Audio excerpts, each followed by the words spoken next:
Halo Malaysia, halo. Macam ni lah negara Indonesia. Ini anak orang Indonesia ya. Bapak, sangat bangga saya beli motosikal pak. Boleh saya tunjuk di Pulau Jawa pak. Ini adalah contoh ya anak orang Indonesia dan Bangladesh.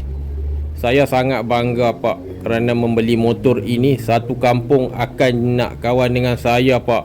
Naiklah motor ni elok-elok nak. Jika anda nak tahu, di Indonesia banyak anak orang Bangladesh. Ibu mereka berasal daripada Indonesia. Di mana ibumu? Ibu saya berada di Malaysia kerja pak. Begitulah.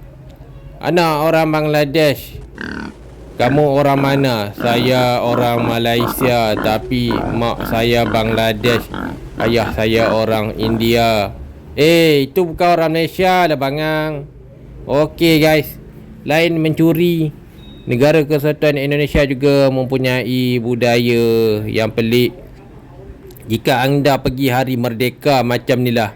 Ini tarian apa pak? Ini tarian Jawa. Tarian ini sempena dengan Soekarno.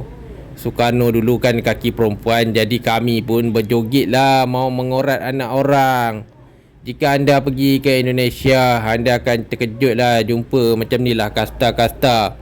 Jangan menghina kami ya. Kami hanya makan gaji. Gaji kami, gajinya di Malaysia hanya gaji bancuh simen. Okey guys, selain keturunan Majapahit, banyak anak-anak muda di Endon menggoyangkan kepala seperti orang gila. Ini adalah tabiat kami di Endon pak.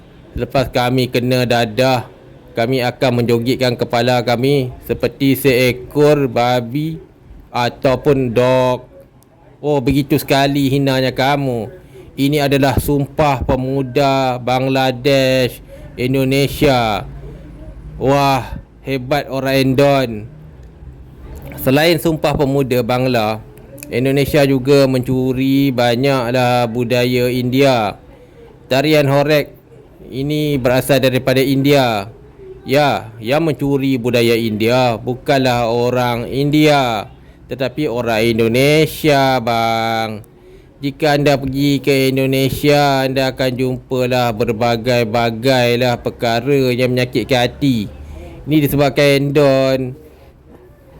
Mereka ni kalau pergi kat negara lain, mereka akan dapat duit. Jadi mereka pun kadang-kadang macam orang putih ni kan, dia pergi Endon, dia orang pun sembah. Jadi dia dapatlah jadi Tuhan. Itulah ajaran sesat di Endon.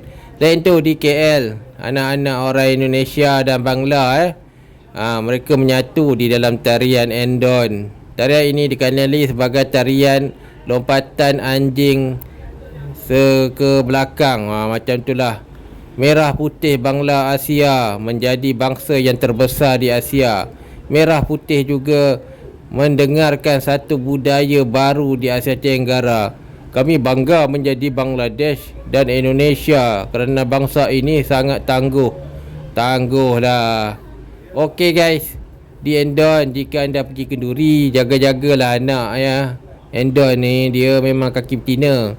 Bang, cepatlah bagi nombor bang. Abang sangat handsome bang. Abang anak orang Malaysia ke, Bangla ke, Indonesia? Nah, ini nomborku. Saya anak orang Bangladesh Indonesia. Wah, hebat bang. Handsome-nya abang. Nanti saya kontak abang ya. Sabar. Sekarang saya tengah kerja ya. Kalau kamu mau kontak, kamu datanglah besok hari ya. Macam tu lah. Jika anda pergi ke Bangladesh, anda akan jumpa nama jalan Indonesia di Chittagong, Bangladesh. Ini kerana populasi orang Indon sekarang ni melebihi orang Bangladesh. Orang Bangladesh ramai yang lahir dan pindah ke Bangladesh. Indonesia Dash adalah satu bangsa baru. Okey, akhirnya Malaysia menang.